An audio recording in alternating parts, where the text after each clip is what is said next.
All right, ladies. So I will get right into today's topic. Today's topic is abandonment. Big, crazy, scary word.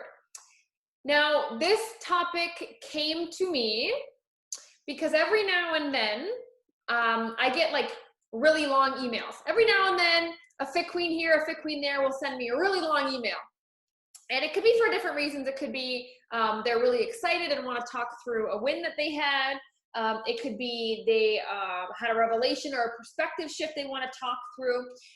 Sometimes it's just they're going through something emotional or traumatic and they need to vent. And that's one of those emails that I got a few days ago.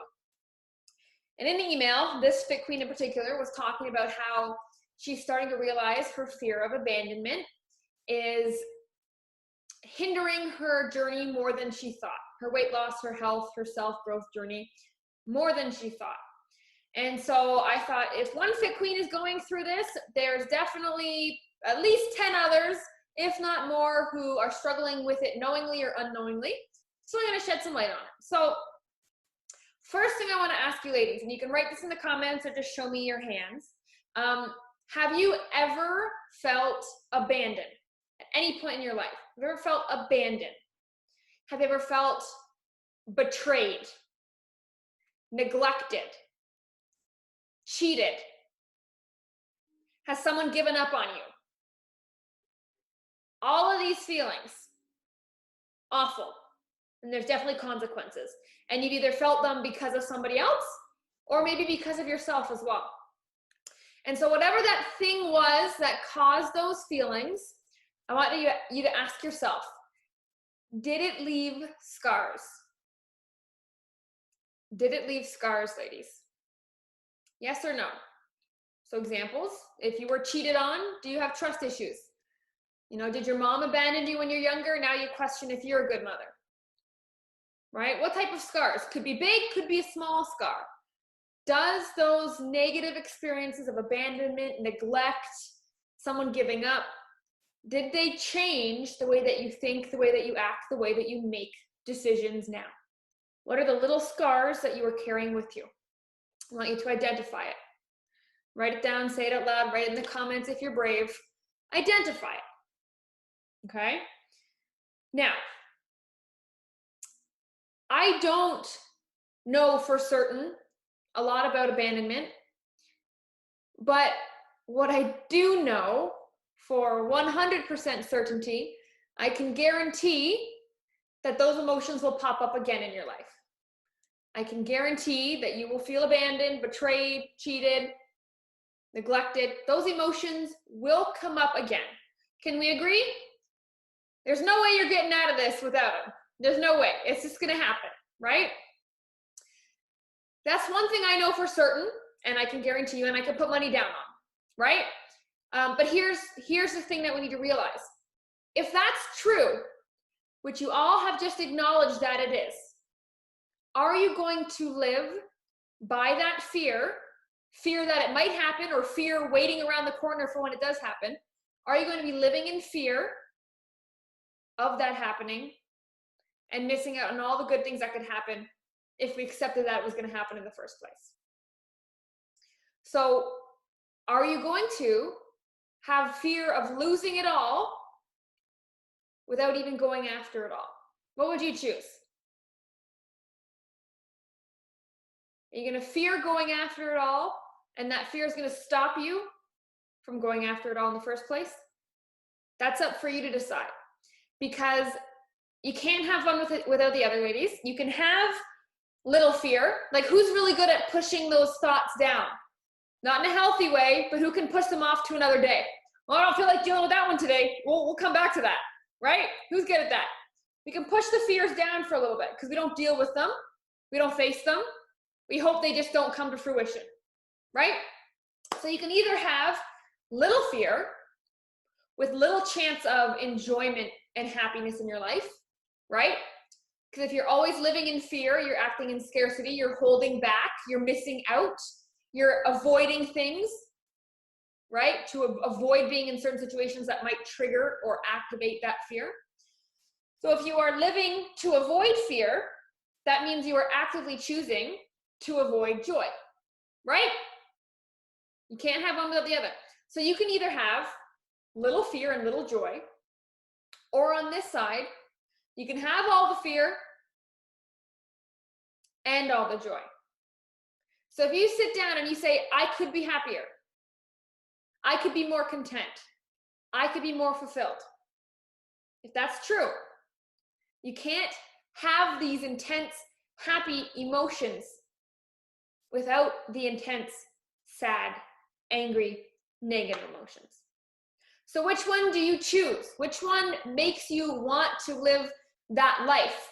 Is it little fear and little joy, or maximal fear and maximal joy? Which one would you choose? Seriously. It's an obvious choice, but guess what you just chose? You chose maximal joy. That means you chose maximal fear. You just stepped right into it.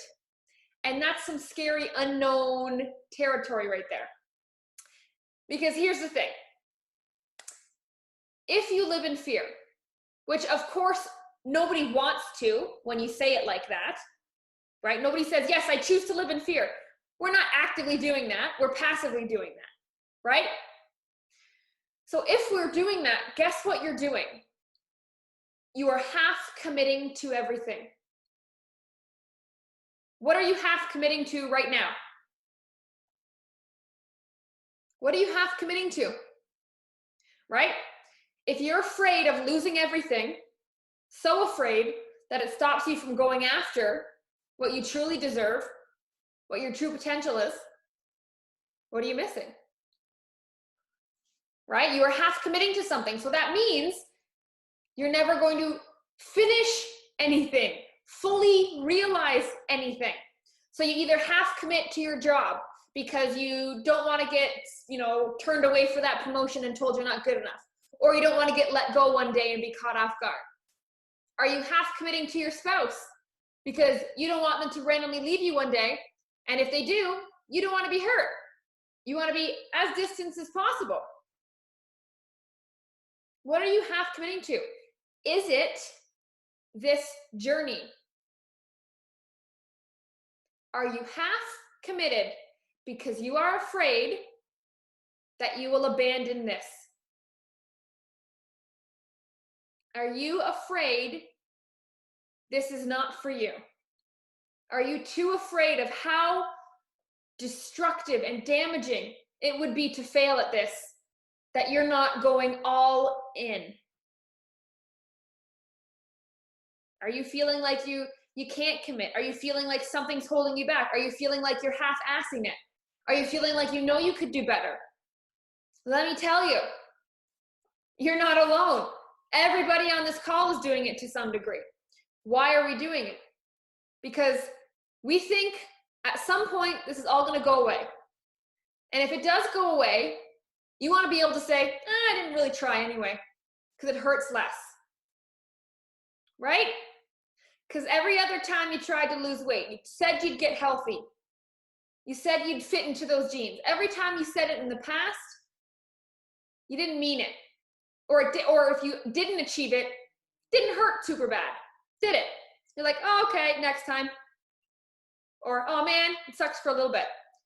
But you've never been so disappointed in yourself that it broke you, that it made you question who you are and what you do. Because you've never fully committed. Your foot is half out the door, a quarter out the door, an eighth out of the door, whatever it is.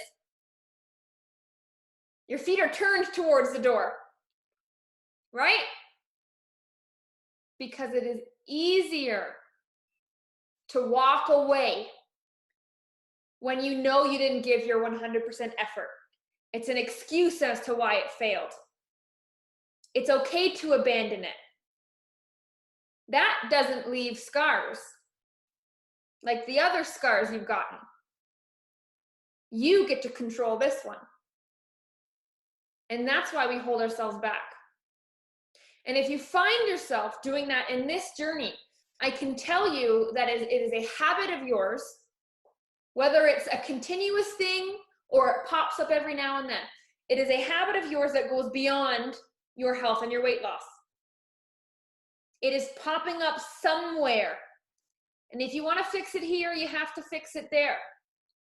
Where are you afraid to commit because you've been abandoned and neglected and betrayed by others and by yourself before, that it is so ingrained in you as a pattern, you can't help but think it's going to happen again? Crazy, crazy stuff. So if you're not going all in on your journey, I can tell you, it is because you think it is only a matter of time till it goes away. You think there's an expiration date on this. So we're going to slow down. If we're going to give up anyway, to some degree, you may resonate with that very heavily right now, or just a little bit. It makes a little bit of sense right now. But I can tell you, this will make a lot of sense at some point.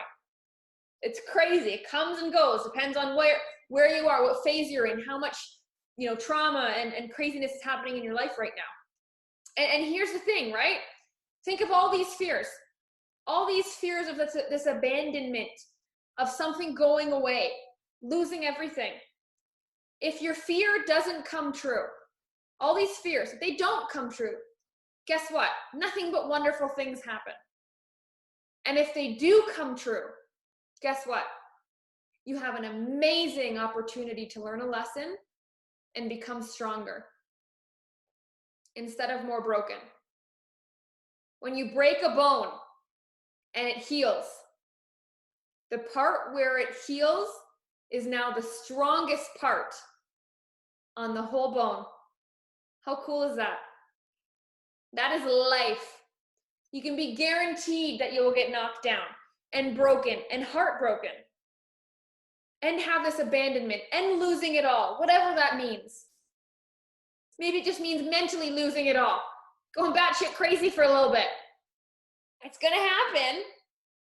Prepare for it. Make it past the fear.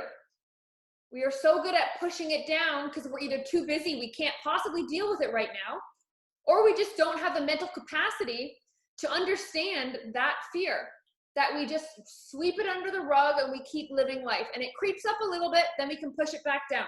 One day it's going to explode out, and all it's going to do is make you sad. It's going to make you sad because you're going to look back on your life having half committed to everything. And that's sad because you're missing out on so much stuff. And you have more potential than being a half committer, right? Right? And I heard a quote that I love, and it said, someone I love once gave me a box of darkness. It took me years to realize that that was a gift too. Anything is a gift. You just have to call it a gift. It's pretty simple. Just say, it's a gift, even if you don't believe it. Even if it don't feel like a gift, it's a gift. Because if it's not, how will you survive? How will you survive? And so I challenge you, ladies, be okay being alone. Be okay being afraid. I think we don't spend enough time thinking about our fears. We really don't. Every fear, fear of getting sick, fear of a car accident, fear of losing our progress. We don't think about it enough. So guess what it does? It controls you. You have no idea how strong you are until you sit with your fear and realize, even if it comes true, you'd still be okay. You'd still be okay. I can guarantee it. I can guarantee it. You will still be fine. It's going to suck. It may take a while. But you have no other choice but to get back up. Don't be afraid of being afraid. If you stay in that scared state just a little longer than you're used to, fears don't become so scary. They just become a thing that you understand, appreciate, and realize that it may or may not come true, but avoiding it only takes away the potential for good emotions. Avoiding it definitely decreases the bad emotions, but it's taking away your opportunity for the really, really good ones, the fun stuff, the deep connections, the proud moments. So if anybody has any fears that are popping up lately, inside or outside weight loss, inside or outside health, think about it. Sit with it. And it doesn't become so scary when you're used to it. We don't like that feeling. It puts us in fight or flight or freeze. And then we push it away. Oh, moving. We stay busy. We eat. If anybody's an emotional or stress eater, that's what's happening. You're afraid of something happening and you don't want to sit with that fear. So you fill the void with food, because food will help push it away. By the time you're done eating, you forgot about it and you can go do something else and go on with your regular life. But that's no way to be. Having that fear inside of you still, do we think that's healthy? Do you think stress is one of the #1 killers? Oh yeah. Anxiety, panic attacks, sleepless nights. That's what gets you. Because you can't keep doing that stuff long term. So really, ladies, sit with the fear just a little longer than usual. It's going to be scary at first. It's going to be uncomfortable. You're going to realize what that habit is, what that fake coping mechanism you used is. It's crazy. Do it. I swear to God, do it. And you'll know exactly how you cover it up. So sit with the fear, and your mind is going to say, oh, go do this instead. That's your coping mechanism. That's your unhealthy coping mechanism. Learn that. Learn that. It's very cool to point out. Sit with it just for a little extra longer. You can even put like a timer on your phone, just thinking about it, and it doesn't hold so much power over you because it's more familiar. And you don't panic every time you feel it. And then if we don't panic, our body doesn't go into fight or flight mode and try to erase that emotion. And if we don't try to erase that emotion, we don't end up in unhealthy coping patterns because we're okay with that emotion. If your emotions can change on a dime, something is wrong. You've been avoiding something for too long. You're in survival mode. Survival mode lasts you until it doesn't. Then you crash and burn. And it sets you back long before you started survival mode. Anybody with trauma knows that. It pops up real quick. And it sets you back, and you thought you were over it. Right? Just kidding. Nope. Definitely not. There it is again. Sit with the fear, ladies. Seriously. If you want a full transformation with your health, mind, body, spirit, soul, whatever it is, you got to stop being afraid of fear. Fear is good. Fear is scary. Fear is good. Fear is good because it means there's good happening or there's potential good. Of course, when things are going good, you're going to be afraid of losing them. But if you focus on losing them, you forget about them in the present and you don't get to enjoy them until they're gone. What if they do go away? Did you focus on them going away so much that you didn't enjoy it while you had it? Your body. Right? You don't appreciate your body till what? You get sick.